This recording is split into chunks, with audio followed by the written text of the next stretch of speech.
আসসালামু আলাইকুম। আমি আজ আপনাদের কাছে মজাদার ডিম পাস্তা মিষ্টি স্বাদের রেসিপি শেয়ার করব। এটি অনেক কম সময়ের মধ্যে বিকেলের নাস্তা অথবা সকালের নাস্তা হিসেবে তৈরি করতে পারেন। চলুন তাহলে শুরু করি। আপনারা দেখছেন কুকিং ড্রিমস।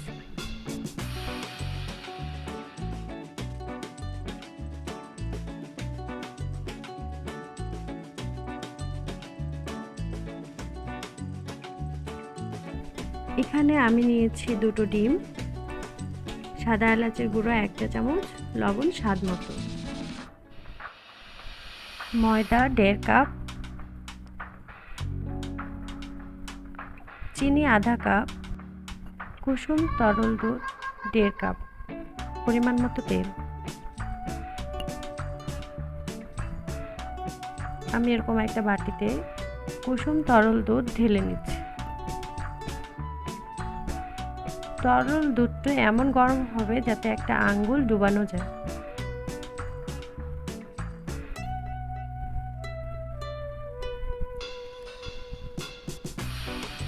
এবার আমি চিনি ঢেলে নিলাম। চিনি দুধের সাথে মিক্সড করছি। পরিমাণ মতো লবণ দিচ্ছি। সাদা এলাচের গুঁড়ো দিয়ে দিচ্ছি। আমি সাদা এলাচটা ভেজে গুঁড়ো করে নিয়েছি। এবার সবগুলো মিক্সড করতে থাকবো।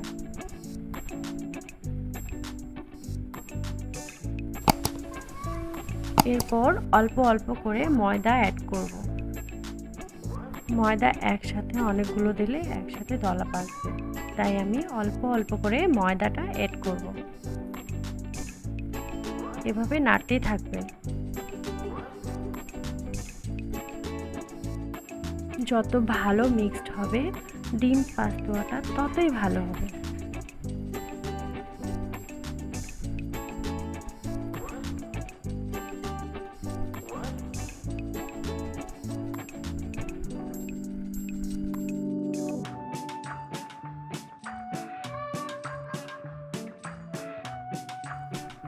এটা মিক্সড করা হয়ে গেছে। মিক্সড করার পর খেয়াল করবেন এটি এরকম খুব পাতলাও না আবার খুব ঘনও না। এভাবে নাড়লে খুব আস্তে আস্তে মিক্সচারটি পড়া শুরু করবে।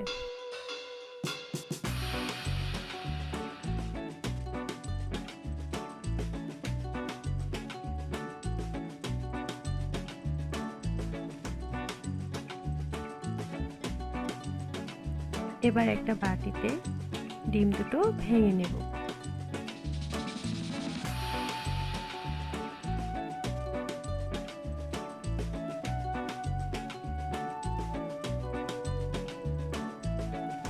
এবার একটু লবণ দিয়ে দিব। একটা কাঁটা চামচের সাহায্যে এভাবে ডিমটাকে ফেটে নেব। চুলায় একটা ফ্রাই প্যান, সামান্য একটু তেল দিয়ে তেলটা গরম করে নেব। গরম হওয়ার পর ডিমটা ছেড়ে দেব।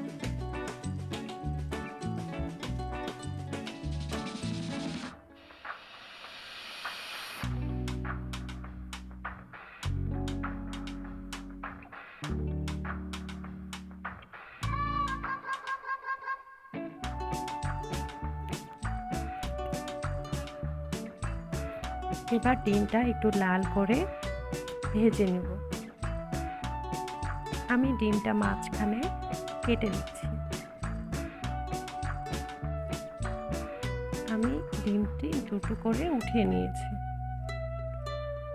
এবার একটা ডিম মিক্সচারে দেব। চামচের সাহায্যে অল্প অল্প করে মিক্সচারটি ডিমটাকে ঢেকে দেব।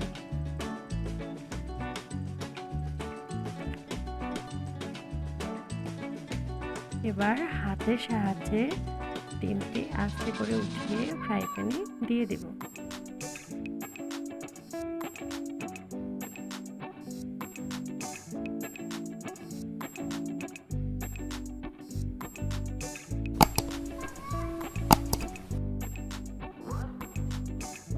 ডিমটি এভাবে আস্তে আস্তে লাল বর্ণের করে ভেজে নিতে হবে। এবার আমি আবার মিক্সচারটি ডিমের উপরে অ্যাপ্লাই করব। আমি অল্প একটু তেল নিয়ে নিচ্ছি।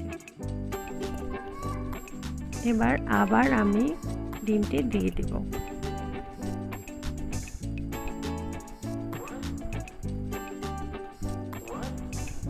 এভাবে এটা ঘুরিয়ে ঘুরিয়ে ভাজতে থাকবো।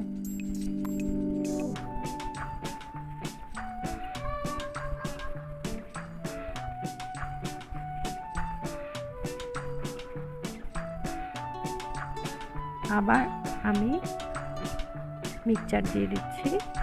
এইভাবে আমি 3 থেকে 4 বার মিক্সচারটা অ্যাপ্লাই করব। আবার একটুখানি তেল দিয়ে দিচ্ছি। এই পান্তুয়াটা বানাতে বেশি তেল লাগে না, অল্প একটু তেলের মধ্যেই হয়ে যায়।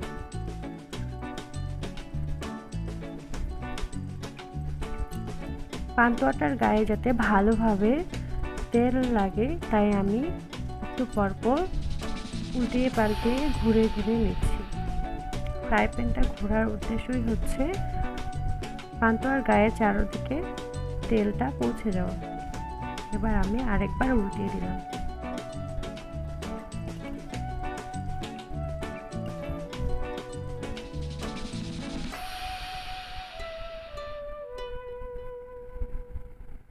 আমি পান্তুয়াটি আরেকবার ভালোভাবে ভেজে নিয়েছি। আমার ডিম পান্তুয়াটা ভাজা হয়ে গেছে। এখন আমার ডিম পান্তুয়াটা ভাজার পর এতটুকু ময়দার মিশ্রণ রয়ে গেছে। আমি এই ময়দার মিশ্রণটাকে এভাবে দিয়ে ভেজে নেব। অল্প অল্প করে দিচ্ছি। অল্প একটু তেল দিয়ে নিলাম। এটা খেতেও কিন্তু অনেক ভালো লাগে।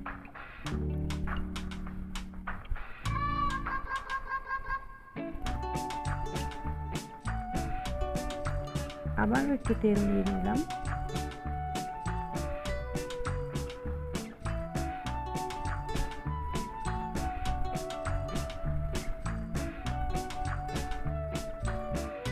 এভাবে আমার মোট 6টি পিঠা বানানো হয়েছে। এবার আমি এটা সুন্দর করে কেটে নিচ্ছি।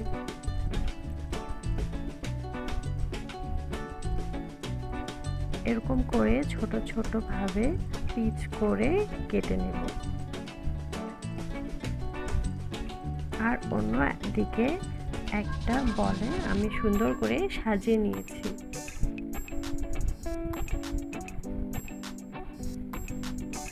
দারুণ স্বাদের এই পিঠাটা খেতে কিন্তু অনেক মজা। ভিডিওটি ভালো লাগলে like, comment, share and subscribe করে আমাদের পাশে থাকবেন।